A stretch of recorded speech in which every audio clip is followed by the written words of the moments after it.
So ito mga ka-farmers, yung mga asil na babae natin at saka yung Texas na mga rooster natin. So ito yung naisipan kong i-breed. So pure Texas tsaka pure asil.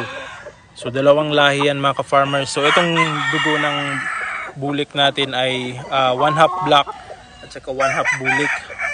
So which is magandang i-cross doon sa mga itim natin na mga babae. Dahil itim sila. So ang kakalabasan nito more on black na sila dahil merong dugo ng black itong ating tandang. So yan. So ito yung naisipan kong i-cross dahil sak na ang lalakas pumalo nito tapos ang bibilis ng mga bulik natin. Tapos i-cross natin doon sa mga asil. So titingnan natin kung ganun pa ba rin yung kakalabasan. Alright. So itong mga bulik natin ay nasa mga 2 years old na ito.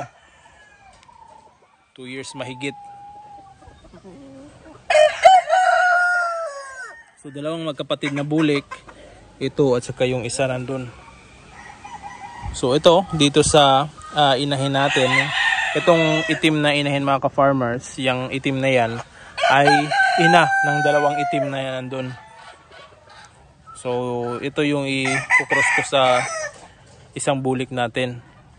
So ito ay P-comb, yung isa na bulik ay straight comb.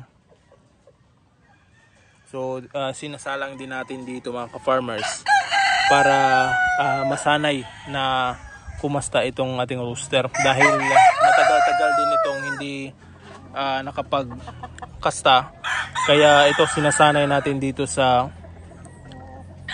muna sa dumping pen. So it's either ilalabas din natin yung rooster. Pag sanay na, kukunin lang natin yung babae at pakakastahan doon sa cording nitong lalaki at ibabalik yung babae dito. Dahil kulang yung battery cage natin, kaya dito muna natin. So ito ay proven naman na hindi nanunuka ng itlog. So nangingitlog na pala ito. So siguro 4 o 5 na yung itlog na nakuha natin. Pero walang similya yun.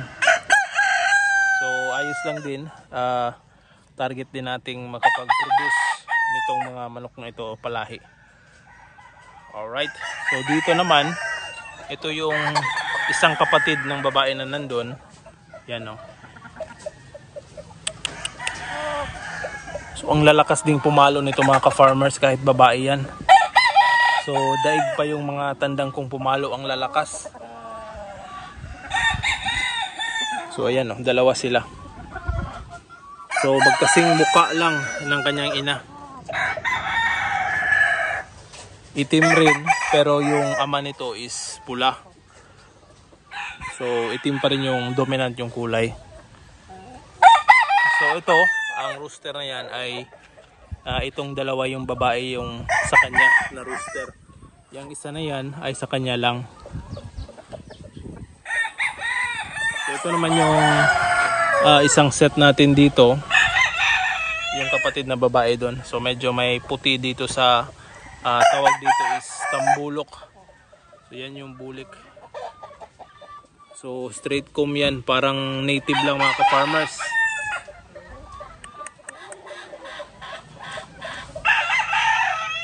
Di gaanong katangkaran, medium station, medium high. So yun lang itong ating bulik. Pero ang lalakas nitong pumalo rin. So yan ang ating setup dito sa mga asil natin. So sinasanay ko rin siya na may kasamang babae kasi minsan kasi itong mga asil na babae kapag hindi sanay na may rooster ay nagpapaluan. Buti na lang ay hindi nagpapaluan itong dalawang ito. Alright, so itong inahin natin ay nagamit ko na ito noon na kapag palabas tayo ng mga anak nito. Pero naubos. So ito itatry natin silang i-cross ulit dito para makapag-produce tayo ng mga 50-50. 50% ng Texas at saka 50% ng asil. Alright.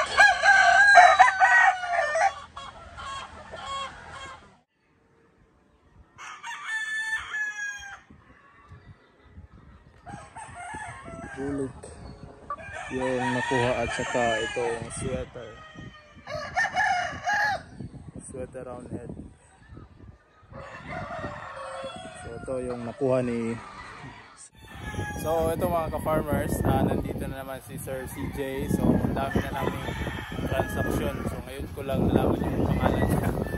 So ito, kumuha siya ng isa, nakakuha siya ng kapatid niyan na pile.